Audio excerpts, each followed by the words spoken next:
ஜாலியாக ஃபன்னோட ஸ்டோரி தான். ஃபுல்லாக ஷூட் ஃபுல்லாகவே வந்து ஸ்டோரி வந்து செம்ம ஜாலியாக இருந்துச்சு. ஸோ ரொம்ப கதை வந்து ரொம்ப இன்ட்ரெஸ்ட்டாக இருந்துச்சு. அதனால் வந்து ப்ரொடியூஸ் பண்ணியிருக்கேன். நீங்கள் எல்லாரும் வந்து கொஞ்சம் சப்போர்ட் பண்ணுங்கள். உங்களோட சப்போர்ட் இருந்தால் மட்டும்தான் இந்த மாதிரி இருக்கிற மூவிஸ் எல்லாமே வந்து ஒரு லெவலுக்கு போகும். ஸோ எல்லாரும் சப்போர்ட் பண்ணுங்கள். Thank you all. So hi every one.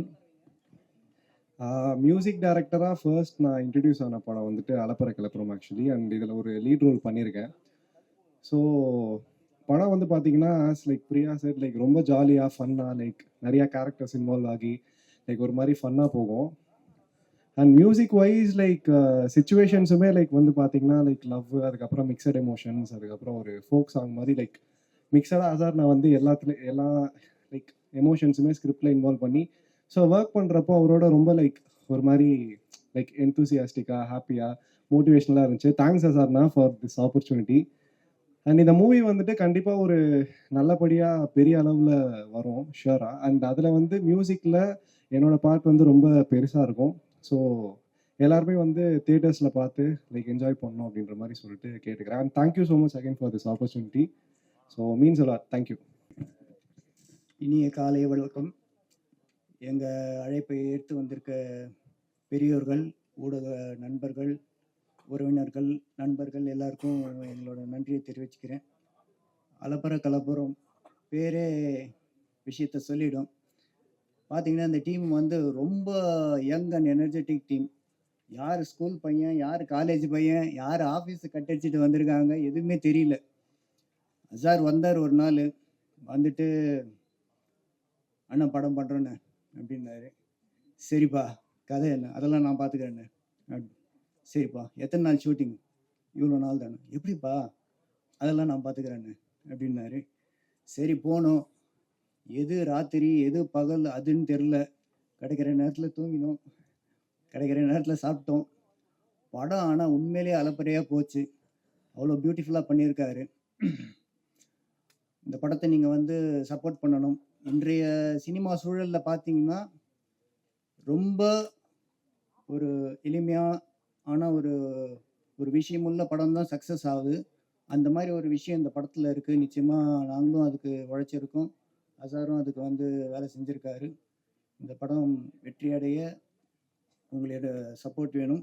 இன்றைய நிகழ்ச்சியில் இந்த விடுதலை மாற்றம் பட குழுவினருக்கும் என்னுடைய வாழ்த்துக்களை தெரிவிச்சுக்கிறேன். நான் எல்லாருக்கும் காலை இனிய பொழுது வாழ்த்துக்கள். Thank you for giving this opportunity, Azhar sir, and producer Priya, and director. Thank you so much, sir. இந்த ரோல் கிடைச்சதுக்கு ரொம்ப எக்ஸைட்டடாக இருக்குது. ஸ்டோரி கேட்கும் போதே ரொம்ப ஹாப்பியாக இருந்தது.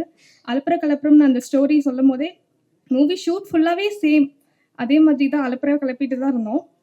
அண்ட் இங்கே வந்திருக்க ப்ரெஸ் அண்ட் மீடியா எங்கள் சப்போர்ட் பண்ணுறதுக்கு ரொம்ப thank you. And technical team and ADs எல்லாருக்கும் ரொம்ப தேங்க்ஸ். இங்கே வந்திருக்கக்கூடிய ப்ரெஸ் மீடியா அண்ணனுங்க எல்லாருக்கும் வணக்கம். அண்ணங்களை சப்போர்ட் பண்ண வந்த மூத்த கலைஞர்கள், ப்ரொடியூசர்ஸ் எல்லாருக்கும் ரொம்ப நன்றி. அண்ட் அலப்பற கலப்புறம் படமே கொஞ்சம் அலப்பறையாக தான் எடுத்தோம். இருக்கிற சுச்சுவேஷனில் கொஞ்சம் ஷார்ட் டைமில் முடிஞ்ச அளவுக்கு என்னெல்லாம் எஃபர்ட் போட்டு பண்ண முடியுமோ அசார் அண்ணா டீம் எல்லாருமே நாங்கள் சேர்ந்து ஒர்க் பண்ணியிருக்கோம். படம் நல்லபடியாக வந்திருக்கு. சப்போர்ட் பண்ணுங்கள். தேங்க்யூ. இங்கே வந்திருக்க ஊடக நண்பர்கள், பத்திரிகை நண்பர்கள், சீஃப் கெஸ்ட், எங்களுக்காக வந்திருக்க நண்பர்கள், ஆர்டிஸ்ட், அசிஸ்டன்ட் டைரக்டர்ஸ், இங்கே இருக்க எங்களுக்காக டைம் ஸ்பெண்ட் பண்ணி இங்கே இருக்க எல்லாருக்குமே முதல்ல வணக்கமும் நன்றிகளும்.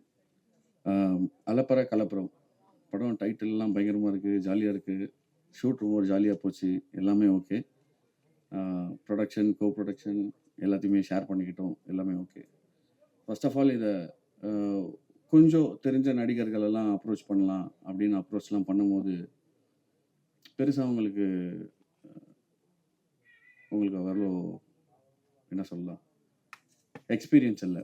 ஓகே, எக்ஸ்பீரியன்ஸ் இல்லை அப்படின்லாம் நிறைய பேர் யோசிச்சாங்க. புதுசாக வராத எதுவுமே பழசில்லை. கமல் சாராக இருக்கட்டும், ரஜினி சாராக இருக்கட்டும், முதல்ல புதுசாக வந்து தான் பழசாக இருக்காங்க.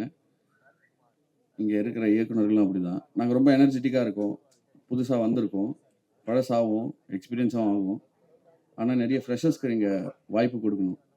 நாங்கள் அப்படி தான் ஃப்ரெஷர்ஸ்க்கு மட்டும்தான் நிறைய வாய்ப்பு கொடுத்துருக்கோம். எல்லா ஃப்ரெஷர்ஸையும் வச்சு தான் இந்த படத்தை பண்ணியிருக்கோம். சில பேர் நிறைய கேரக்டர் ரோல்ஸ்லாம் பண்ணியிருக்காங்க, சில பேர் சில படங்களில் பண்ணியிருக்காங்க. பட் பெருசாக ரெக்கக்னிஷன் கிடைக்கல. சரி, ஓகே, இந்த படத்தை ஒரு 8 லீட் வச்சு எடுக்கலாம் அப்படின்னு பிளான் பண்ணோம். 8 பசங்க 8 பொண்ணுங்க. ஸோ இது ஒரு கம்ப்ளீட்டாக ஒரு ஃபன் மூவி. இதுக்கு பின்னாடி நிறைய ஹார்ட் ஒர்க் இருக்குது, நிறைய வலிகள் இருக்குது. தூங்காமல் உழைச்சிருக்கோம், சாப்பிடாமல் உழைச்சிருக்கோம். உங்களோட சப்போர்ட்லாம் எங்களுக்கு எவ்வளோ தேவைன்னா அதை சொல்லிலாம் எங்களுக்கு புரிய வைக்க முடியல. ஊடக நண்பர்களும் புது படங்களை நிறைய வரவேற்கணும்னு நான் கண்டிப்பாக கேட்டுக்கிறேன். அண்ட் முகேஷ் பற்றி சொல்லணும். 10 வருஷத்துக்கு முன்னாடி வடபழனியில் நானும் அவனும் மீட் பண்ணி பேசும்போது, என் படம் பண்ணால் நீ ஒர்க் பண்ணுவ, உன் படம் பண்ணால் நான் ஒர்க் பண்ணுவேன்னு பேசி வச்சுக்கிட்டது தான். இன்றைக்கி அவனோட ஃபஸ்ட்டு படம் விடுதலை மாற்றம் பூஜையில் நான் இருக்கிறது ரொம்ப ஹாப்பியாக இருக்குது. நான் இதுக்கு முன்னாடி ஒரு படம் பண்ணியிருக்கேன்னா அதுலேயும் அவனோட சப்போர்ட் இருந்திருக்கு. எல்லா இடத்துலையுமே அவன் கூட பின்னாடி நின்றுருக்கான். அவனும் நிறைய ஆர்டிஸ்டெல்லாம் அப்ரோச் பண்ணியிருக்கான், நிறைய கஷ்டப்பட்டிருக்கான். எனக்காவது போன வருஷம் ஒரு படம் ரிலீஸ் ஆச்சு. இது வரைக்குமே அவன் பட்ட கஷ்டங்கள் எனக்கு தெரியும். நான் ஆர்டிஸ்டாக இருக்கவங்களையும் ரொம்ப கெஞ்சி கேட்டுக்கிறேன். புதுசாக வர எல்லா டேரக்டர்ஸ்க்கும் கொஞ்சம் ஏன் சிரிக்கிறீங்க? புதுசாக வர டேரக்டர்ஸ் எல்லாருக்கும் வாய்ப்பு கொடுக்குவேன்னா சும்மா டெஸ்ட் பண்ணி பாருங்கள். தேங்காய் உடைச்சா தானே உள்ள அழுகி இருக்கா நல்லா இருக்கான்னு தெரியும். உடைக்காமலே நல்ல தேங்காய் இல்லைன்னு தூக்கி போட்டுருவீங்க. ப்ளீஸ் அது பண்ணாதீங்க. வாய்ப்பு கொடுத்த அனைவர்களுக்கும் நன்றி. தேங்க்ஸ். வந்திருக்க அனைவருக்கும் ஊடக நண்பர்களுக்கும் என் வணக்கங்கள். நல்ல ஃப்ரெண்ட்ஸ் அமைஞ்சா சக்ஸஸ் தானே வரும் சார், எப்பயுமே. அதனால் உங்கள் டீம் நம்ம ரொம்ப வருஷமாக பார்த்துட்ருக்கோம். ஃப்ரெண்ட்ஸாக சேர்ந்து ரொம்ப வருஷமாக ட்ரை பண்ணிகிட்டே இருந்தாங்க. அதுக்கு ஒரு நாள் இதுக்கு முன்னாடி படமும் பண்ணார், இப்போ இந்த படமும் உங்களுக்கு வெற்றியடைய வாழ்த்துக்கள். அடுத்தவங்களோட விடுதலை மாற்றமுக்கோ அலப்பறை கலப்புறம் எல்லாமே சக்ஸஸ்ஃபுல்லாக வர்றதுக்கு ஊடக நண்பர்கள் எல்லாரும், பப்ளிக் எல்லாருமே கொஞ்சம் இந்த மாதிரி படங்களுக்கு வந்து நீங்கள் தேட்டருக்கு வந்து சப்போர்ட் பண்ணி யங்ஸ்டர்ஸை வளர்த்து விடணும், அதை கேட்டுக்கிறோம். ஊடக நண்பர்கள் இதை கொஞ்சம் நல்லா ப்ரொமோட் பண்ணி அடுத்தடுத்த நிறைய டைரக்டர்ஸ் வர்றதுக்கு ஹெல்ப் பண்ணுங்கள். தேங்க்யூ. மீடியா ஊடக நண்பர்களுக்கு வணக்கம். நான் வந்து இப்போ சொல்லிடுறேன், இந்த விடுதலை மாற்றம் டைரக்டர் தான் கூப்பிட்டுருந்தாங்க, அதுக்கு தான் வந்திருக்கேன். Thanks thanks. இது அதுக்காக வந்து அதோடு நிறுத்தாமல் இங்கே வரும்போது இரட்டிப்பு மகிழ்ச்சியாக உங்களுக்கு வந்து அலப்பறை கலப்புறம் டீமுக்கு வந்து ரொம்ப ரொம்ப வாழ்த்துக்கள். ஏன்னா அந்த அவர்கிட்ட ஒரு அடுத்த தேடல் ஒன்று இருக்குது, பயங்கரமான ஒரு தவிப்பு இருக்குது. தாகம் இருக்கிறவங்க தான் தண்ணி கிடைக்கும்னு சொல்லுவாங்க. அந்த மாதிரி உங்கள்கிட்ட பெரிய தாகம் இருக்குது, அதுக்கான வெற்றிங்கிற தண்ணி உங்களுக்கு கண்டிப்பாக கிடைக்கும். வாழ்த்துக்கள். ஏன்னா அது ரெண்டாவது ஒரு 7-8 பேர்லாம் சேர்ந்து மொத்தமாக ஒரு லீடு வச்சு பண்ணியிருக்கீங்கிறீங்களா, அவ்வளோ பேருடைய வாழ்க்கை அதுக்குள்ளே கிடக்கு. அதனால் எல்லாத்துக்கும் இந்த தமிழ் சினிமா, இன்னொரு விஷயம், நம்மளுடைய தமிழ் சினிமாவுடைய அவங்களோட நேச்சுரல் என்னன்னா, அவங்க வந்து புதுசு பழசுலாம் பார்க்கவே மாட்டாங்க. நல்லா இருந்தால் ஏற்றுக்குவாங்க, நல்லா இல்லைன்னா ஒதுக்கிடுவாங்க. அதனால் இந்த சினிமா வந்து என்றைக்கும் உங்களை ஏற்றுக்கும், இந்த மீடியா என்றைக்கும் உங்களுக்கு ஆதரிக்கும். வாழ்த்துக்கள் தலைவா. விடுதலை மாற்றமும் நல்லபடியாக வந்திருக்கேன், பார்த்துக்கங்க. தேங்க்யூ. தம்பி சதீஷ் வந்து மியூசிக் டேரக்டராக இருக்கான். வாழ்த்துக்கள் தம்பி. தேங்க்ஸ். நன்றி சார். அனைவருக்கும் வணக்கம். எல்லோரும் எப்படி இருக்கீங்க? நல்லா இருக்கீங்களா? சாப்பிட்டீங்களா? யார்கிட்ட சவுண்டு வரது பார்த்தா சாப்பிட்ட மாதிரி தெரியல. இந்த 2 படத்தினுடைய ஒரு ஃபஸ்ட் லுக் வெளியீடு நம்ம அளப்பறைய கிளப்புறோம். ரொம்ப அற்புதமான ஒரு டீம். முதல்ல அவங்களுக்கு ஒரு வாழ்த்து சொல்லிடுவோம். ஆமாம், இயக்குனர் ஐயா, நீங்கள் சொல்லிகிட்டே நீ தானே பார்த்தீங்க சைடில் பெரிய நடிகர்கள்லாம் அப்படியே பார்த்தாச்சுன்னா புது நடிகரா அப்படின்னு யோசிக்கிறாங்கன்னா அதெல்லாம் கிடையாது. ஆமாம், எல்லா படங்களையுமே நாங்கள்லாம் ஒரே நோக்கத்தில் தான் பார்க்கோம். எல்லாருமே ஜெயிக்கணும், ஆமாம், இந்த சினிமா ஆரோக்கியமாக இருக்கணும் அப்படின்றது தான் எங்களுடைய நோக்கம். அதனால் இன்றைக்கி இந்த மேடையில் முதல்ல நான் ஒரு அறிவிப்பை வெளியிட்டுறேன். என்னன்னா, அண்ணாச்சி ஐயோ நாளைக்கு இத்தனை லட்சம் கேட்பார், அத்தனை லட்சம் கேட்பாரெல்லாம் நீங்களும் பயப்படாதீங்க.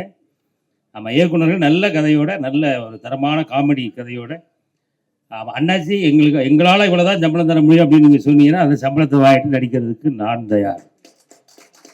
யார் வேணாலும் என்னை அப்ரோச் பண்ணலாம், என் நம்பரை வேணாலும் தரேன், அதனால தாராளம் பண்ணுங்கள். ஆமாம், அந்த அலப்பறை கிளப்புறம் டீமுக்கு வந்து என்னுடைய அன்பான அட்வான்ஸ் வாழ்த்துக்கள். ஆமாம், இந்த படம் வந்து தியேட்டரில் பட்டையை கிளப்பணும், பட்டையை கிளப்பணும், அலப்பறையை கிளப்பணும்.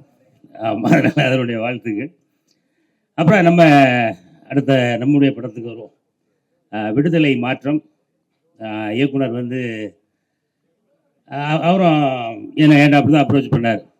தம்பி ஸ்ரீதர் மூலமாக, அண்ணாச்சி ஒரு பெரிய கேரக்டர், கிட்டத்தட்ட ஒரு 28 நாள் தேவைப்படுது அப்படின்னாங்க. அப்படி 28 நாள் அப்படின்னாலே அது ஹீரோ யார் அப்படின்னு, ஹீரோவுக்கு அடுத்து நீங்கள் தான் அப்படின்னாப்புல. அது ஹீரோயினுக்கு யாரும் சொல்லலைன்னு நினைக்கிறேன் இல்லையா? ஹீரோவுக்கு அடுத்து நீங்கள் தான் கவலைப்படாங்க. ஏன்னா அதுக்கு அடுத்து மியூசிக் டைரக்டர் இருக்காங்க. அந்த படத்தில் நிறைய பேர் இந்த படத்திற்கு தூண்களாக இருக்கும். அந்த தூணில் நானும் ஒரு ஆள். எனக்கு இந்த அற்புதமான ஆனால் கொஞ்சம் வித்தியாசமான ஒரு கதைக்களம் கொண்டது தான் நம்ம விடுதலை மாற்றம்.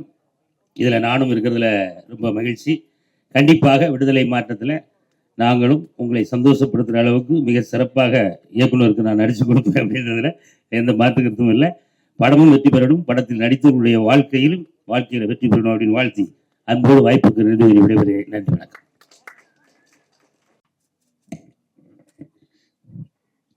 அனைத்து பத்திரிகை துறை பிரஸ் மீடியா அனைவருக்கும் காலை வணக்கம்.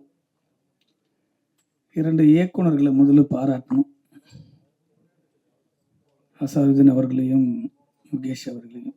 காரணம், முதல் படத்திலேயே ஒரு தயாரிப்பாளர்களுக்கு 2 பேரும் இணைத்து ஒரு விழாவை ஆக்கி அதிலேயே ஒரு பட்ஜெட்டை கம்மி பண்ணியிருக்கக்கூடிய இயக்குனர்களுக்கு வருங்காலத்தில் படம் தயாரிக்குன்னு நினைக்கிற இங்கே உட்கார்ந்துட்டு இருக்க யாருன்னா ப்ரொடியூசராக இருந்தீங்கன்னா கண்டிப்பாக அவங்கள வச்சு படம் பண்ணுங்க. ஏன்னா அருமையான ஒரு விழா இது. நான் உள்ளே வரும்போது இங்கே சைடில் வந்து டப்பிங்கு 20 வருஷமாக டப்பிங்கில் உட்காந்து தான் பார்த்துருக்கோம். ஒரு நல்ல தேட்டர் வரும்போது அட்மாஸ்பியரில் ரொம்ப அழகாக இருந்தது இந்த தேட்டரு. பட்ஜெட் படங்கள் ரிலீஸ் பண்ணுவதற்கு இந்த திரையரங்கு போல் அழகான ஒரு இடத்த மீண்டும் சினிமாவில் இந்த பரணி ஸ்டுடியோவில் பார்க்குறது மகிழ்ச்சியாக இருக்குது.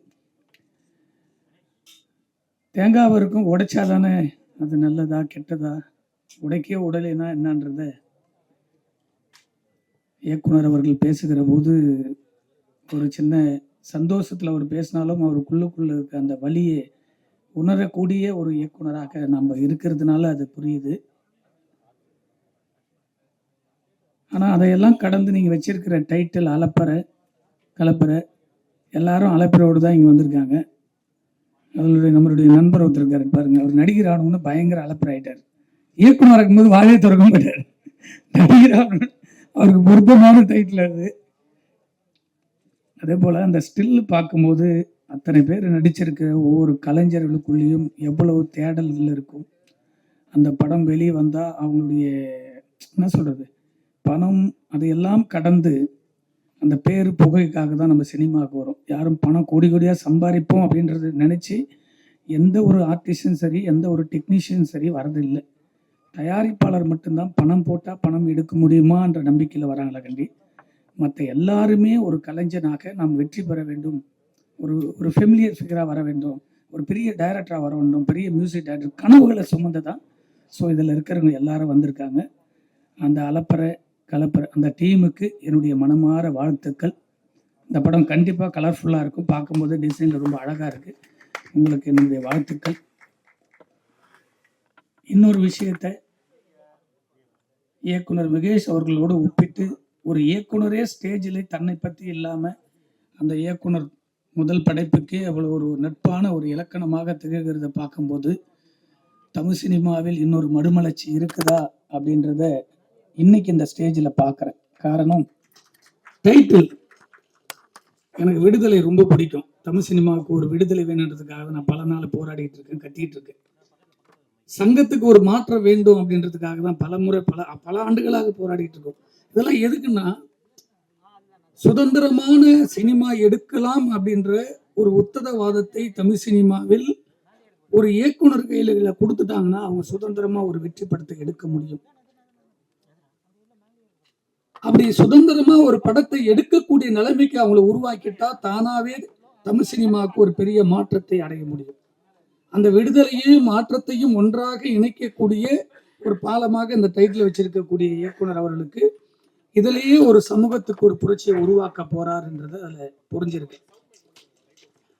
காரணம், ஒரு சின்ன உதாரணத்தை சொல்லுகிறேன். என்னுடைய ஃபர்ஸ்ட் படம் தீ நகர், ஃபயர் ஆஃப் த சிட்டி, 2007 படம் பண்றேன். நான் ஒரு உதவி இயக்குனர் இருக்கும்போது 5 வருஷத்துல நம்ம டைரக்டர் ஆகணும், இதுதான் பிளானிங், இது ஒரு நாள் கூட மிஸ் பண்ணக்கூடாதுன்னு அன்னைக்கு எடுத்த முயற்சியில் இருக்கு. இன்னைக்கு வரைக்கும் நம்மளுடைய ஓட்டம்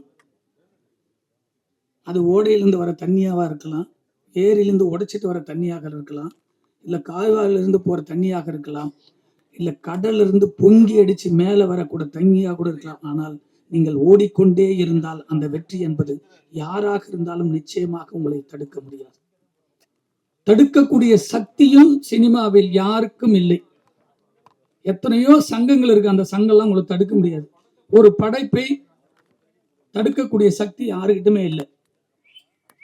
ஆனால் அதுலயே அந்த படத்துல ஒரு வரிகளை சொல்லியிருப்பேன், எங்கோ பிறந்து எங்கோ சேர்ந்து இங்கு ஒன்றாக சேர்ந்து சுய துக்கங்களை பகிர்ந்து கொள்ளும் ஒவ்வொரு வாழ்க்கையிலையும் மறக்க முடியாத வசந்த காலம் இந்த கல்லூரி காலம் அப்படின்னு சொல்லிதான் என்னுடைய வாய்ஸ்ல இருந்து அந்த நட்பை பற்றி அப்படி ஆரம்பிச்சிருப்பேன் அந்த படத்துல.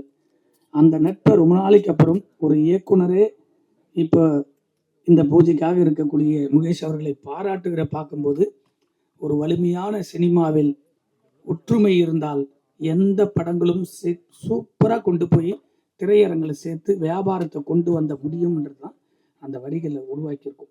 அதுபோல எல்லாருமே சினிமால ஒன்று இணைந்து இருந்தால்தான் அது எந்த சங்கமாக இருந்தாலும் வளர்ச்சி அடைய முடியும், எந்த டெக்னீஷியனால வளர்ச்சி அடைய முடியும். ஒருவருடைய கையில எதுவுமே கிடையாது. அந்த படத்தை பார்க்கும்போது மொத்த கலர்ஃபுல்லா எத்தனை ஆர்டிஸ்ட் இருக்காங்க பாரு, ஒரு மூஞ்சில கூட சோகம் இருக்காது, எல்லாமே சந்தோஷமா இருக்கும். அப்படியும் ஒரு ஸ்டில் பாத்துறீங்க. இங்க பாருங்க,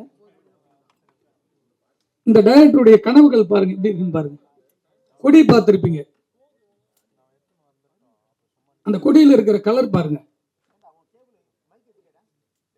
நீங்க ஃபயரா தான் பாக்குறீங்க. அவரு நெஞ்சுக்குள்ள எரியிற அந்த வலியை வந்து ஒவ்வொருத்தருடைய நெஞ்சிலும் எரிஞ்சிட்டு இருக்கு. நானும் ஜெயிச்சிருவேன், சினிமால ஒரு வெற்றிடத்தை என்னால கொண்டு வர முடியுன்ற ஒரு நம்பிக்கையில வரவங்க தான் இந்த சினிமாவை பாதுகாத்துட்டும் காப்பாத்திட்டு இருக்காங்க. 10 பேர் 20 பேர்லாம் சினிமாவில் கிடையாது, 10 திரையரங்கு வச்சிருக்கவங்களாம் இந்த சினிமாவை காப்பாத்தல. நான் தான் ஜாம ரஜினி சாரை வச்சு படம் பண்றவங்க காப்பாத்தல. இன்னைக்கு இருக்க சூப்பர் ஸ்டார்களை வச்சு படம் பண்றவங்களாம் யாரும் காப்பாத்தல. 10 நடிகலாம் சினிமா இங்க வந்து இருக்கிறது யார் தெரியுமா? இங்க உட்கார்ந்துட்டு இருக்க மொத்த பேரும் தான். இங்க பிரஸ்லயே நீங்க பாப்பீங்க, இதுலயே ஒரு பிரிவினை இருக்கு. காரணம் பெரிய சேனல் சின்ன சேனல் கிடையாது. ஒட்டுமொத்த சினிமாவையும் வழி நடத்துவது ஒரு போராட்ட குணம் படைத்த எந்த துறையாக இருந்தாலும் அவங்க தான் தமிழ் சினிமாவை வழி நடத்துறாங்க.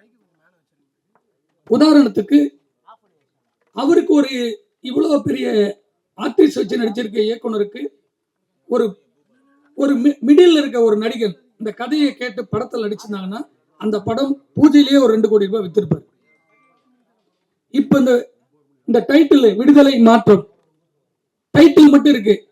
எத்தனை பேருக்கிட்ட முதல் படத்துக்கு கதை சொல்றதுக்காக எத்தனை மிடில் இருக்க ஆர்டிஸ்ட் கிட்ட, பெரிய ஆர்டிஸ்டே விட்டுருங்க, எந்த ஆர்டிஸ்டுமே இன்னைக்கு வியாபாரம் கிடையாது சொல்லிக்கலாம். இப்ப இருக்கிற எந்த சூப்பர் ஸ்டார் வரைக்கும் இன்னைக்கு இருக்கிற மிடில் இருக்க 7 ஸ்டாருக்கும் படம் பண்றதுக்கு எந்த தயாரிப்பாளரும் சரியாக ரெடி ஆகல. காரணம் எந்த படத்துக்கும் பிசினஸ் கிடையாது. சிறு படத்துக்கு தொழில் ரீதியாக பிசினஸ் இருக்கு. இங்கதான் சங்கத்தினுடைய ஒற்றுமை தேவைப்படுது. இந்த இயக்குனருக்கு ஒரு மிடில் இருக்கிற அந்த ஹீரோங்க கதை கேட்டிருந்தாங்கன்னா அவர் எப்போ ஒரு 4-5 வருஷத்துக்கு முன்னாடி டைரக்டர் ஆயிடுவார்.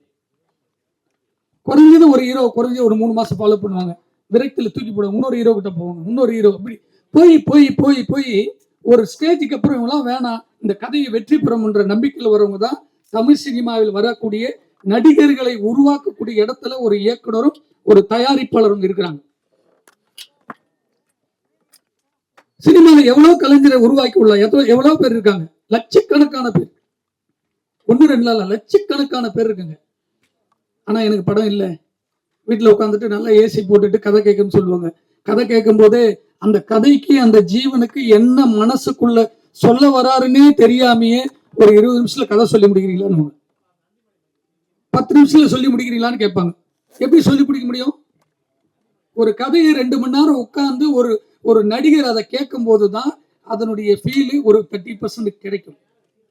அதுக்கப்புறம் கேமராமேன் இருக்காரு ஒரு விஷுவல் அழகா எடுக்கிறதுக்கு. கதை கேட்கும் போது விஷுவல் இப்படி வந்தா நல்லா இருக்கும், மியூசிக் இப்படி வந்தா நல்லா இருக்குன்ற ஒரு நாலேஜில் ஒரு நடிகராக இந்த படம் வெற்றி அடைஞ்சிடும், இந்த படத்துக்கு அப்புறம் நம்ம 10 கோடி சம்பளம் வாங்கலாம் அப்படின்னு நினைக்கிறது தப்பு இல்லை. கேட்காமையே எனக்கு 10 கோடி சம்பளம்னு சொன்னால் எத்தனை தயாரிப்பாளர்கள் படம் பண்ண முடியும்? அதனால்தான் நடிகர்கள் அவங்களே சொந்தமாக படம் எடுக்க வந்துட்டாங்க. அப்படி வந்திருக்கக்கூடிய நடிகர்களே இன்னைக்கு பல கடன்ல இருக்காங்க. சிறு படங்கள் மட்டும் வந்தால் தமிழ் சினிமாவை உருவாக்கும். அதுபோல முதல் படத்திலேயே இயக்குனர் உங்களுடைய கதையை மட்டும்தான் அந்த டிசைன் பண்ணிருக்கீங்க. அந்த கதை மட்டும்தான் ஜெயிக்கும். அதுல உங்களுடைய மனசை தளர விடாதீங்க. வெற்றி என்பது உங்க கையில் இருக்கு. எப்படி உங்களுக்கு முன்னாடி போராடி முகேஷ் ஒரு படத்தை எடுத்து அழகா எடுத்து வச்சிட்டாரோ, அது போல இந்த படத்தை எடுத்து முடிச்சிட்டீங்கன்னா உங்களை தேடி 1000 பேர் வருவாங்க. வெற்றி அடைஞ்சு பேர் வர ஒரு ஹீரோ கிடையாது. வெற்றி அடைந்த பிறகும் நீங்கள் புதியவர்களை வச்சு படம் எடுக்கணும். அதுல வெற்றி கொண்டு வரணுன்றதுதான் என்னுடைய கோரிக்கையாக உங்களுக்கு வைக்கிறேன். இந்த படம் மாபெரும் வெற்றியாக அமைய வேண்டும். உங்களுக்கு இந்த படம் ஆரம்பிச்சது முடிக்கிற வரைக்கும் உங்களுக்கு என்ன ப்ராப்ளம் வந்தாலும் எனக்கு என்னைக்கு ஒன்னாலும் ஃபோன் பண்ணலாம். என்னால் முடிஞ்ச சப்போர்ட் உங்களுக்கு இருக்கும். இந்த சினிமாவில் புதியவர்களை ஊக்கப்படுத்த வேண்டும், புதுசாக வரவங்களை ஊக்கப்படுத்த வேண்டும் என்பதுதான் தமிழ் சினிமாவுடைய வரலாறு. அதில் வெற்றி அடைந்தால் உங்களை தேடி போனவர்கள் எல்லாம் உங்களை தேடி வருவார்கள். வெற்றி மட்டுமே இங்கே நோக்கமாக இருக்க வேண்டும் என்று சொல்லி விடைபெறுகிறேன். நன்றி, வணக்கம். வணக்கம். என் பேர் அருணோதயன். விக்ரம் பண்ணியிருக்கேன், கேப்டன் மில்லர் பண்ணியிருக்கேன், பகாசுரன் பண்ணியிருக்கேன். ஸோ அதனால் துணை கதாபாத்திரங்கள் தான் பண்ணிட்டு இருந்தேன். எனக்கு அப்போலேருந்தே முகேஷ் லதா ப்ரோவை தெரியும். நிறையா கதைகளில் அது மாதிரி துணை கதாபாத்திரங்கள், நெகட்டிவான கதாபாத்திரம் இருந்தால் சொல்லுங்கள், சேர்ந்து பண்ணலாம் அப்படின்னு சொல்லிட்டு இருந்தேன்.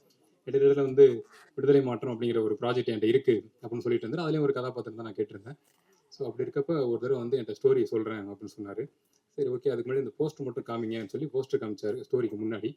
ஸோ பார்த்தா இந்த மாதிரி கொடிலாம் எரிஞ்சிட்டு இருந்துச்சு. ஸோ இதில் நீங்கள் லீட் ஆஃப் பண்ணணும் அப்படின்னாரு. சரி, ஓகே. ஏன் அப்படின்னா, எஸ், நடிகர்கள் அப்படிங்கிறப்ப நான் விக்ரம், கேப்டன் மில்லர் பண்ணுற வரையும் எனக்கு பெருசாக இந்த பொலிட்டிக்கல் ப்ரெஷருங்கிறது கிடையாது. ஆனால் நான் பகாசுரன் பண்ணுறப்பும் சரி, ருத்ரதாண்டவம் பண்ணுறப்பும் சரி, எனக்கு கொஞ்சம் ப்ரெஷர் ஸ்டார்ட் ஆச்சு. ரீசன் இல்லாமல் நமக்கு ஒரு நடிகராக வளர்ந்து வரக்கூடிய நடிகராக வாய்ப்புகள் கிடைக்குது, நம்ம நடிக்கிறோம் அப்படிங்கிறது என்னோட மோட்டோவாக இருக்குது. ஆனால் அதை தாண்டி பொலிட்டிக்கல் ப்ரெஷர் கிரியேட் ஆகிறப்ப அதை நான் எனக்கு பர்சனலாக அலோவ் பண்ணுறது கிடையாது. அதை டீப்பாக அனலைஸ் பண்ணி பார்க்குறப்ப தான் தெரியுது, இதை பேஸாக வச்சு பல நடிகர்களுக்கு வாய்ப்புங்கிறது இங்கே தவிர்க்கப்படுது அப்படின்னு. அந்த வகையில் எனக்கு தமிழ் சினிமாவில் ரொம்ப பிடிச்ச நடிகர் கலையரசன். அவர் முழுக்க நீளம் அந்த மாதிரி ஐடியாலஜியில் படங்கள் மட்டுமே நடிச்சிட்டு இருக்காரு. அவரே இந்த மேடைகளில் சொல்லியிருக்காரு, பட மேடைகளில் எனக்கான வாய்ப்பு இல்லைங்க, தவிர்க்கப்படுது அப்படின்னு. ஸோ இந்த மாதிரி சமூக கட்டமைப்பை அடிப்படையாக வச்சு நடிகர்களை பிரிக்கிறது அப்படிங்கிறது என்னை பொறுத்த வரைக்கும் தமிழ் சினிமாவில் தவிர்க்கப்படணும் அப்படின்னு நினைக்கிறேன். அதை வரும் காலங்களில் நான் பன்முக இயக்குநர்கள்ட்ட ஒர்க் பண்ணுறது மூலமாக அந்த சிக்கலை என்னால் ஓரளவுக்கு பேலன்ஸ் பண்ண முடியும் அப்படின்னு நான் நம்புகிறேன். எஸ், இந்த படத்தில் வாய்ப்பு கொடுத்த முகேஷ் லதா ப்ரோக்கு என்னோட நன்றி. ஸோ அவரோட லைஃப் ஹிஸ்ட்ரி எனக்கு ஓரளவுக்கு தெரியும். எனக்கு தெரிஞ்ச ஒரு மனுஷனால உங்களுக்கு அவரோட ஹிஸ்ட்ரி தெரிஞ்சுன்னா நீங்கள் அதை உங்களால் உணர முடியும். இங்கே உட்காந்துருக்க கூட முடியாது. லைஃப்பில் ட்ராவல் பண்ணுறதே கஷ்டம். ஒவ்வொரு நாளும் ஒவ்வொரு நொடியும் நரகமாகக்கூடிய விஷயங்கள் நிறைய அவர் லைஃப்பில் நடந்திருக்கு. ஸோ அதை தாண்டி இவ்வளோ பாசிட்டிவாக இந்த இடத்துல அவர் தான் அதிக பாசிட்டிவாக இருக்காரு அப்படின்னா அது மாதிரி ஒரு மனுஷனை பார்க்கறது ரொம்ப ரொம்ப கஷ்டம். ஸோ அந்த வகையில் என்ன ஒரு கதாபாத்திரமாக இந்த கதையை தேர்ந்தெடுத்த அவருக்கு நன்றி. தொடர்ச்சியாக எனக்கு எந்த கதாபாத்திரம் கொடுத்தாலும் அதை என்னோட முழு உழைப்பு அதில் நான் போடுவேங்கிறத உறுதியாக சொல்லிக்கிறேன். நேரம் கொடுத்த எல்லாருக்கும் என்னோட நன்றி.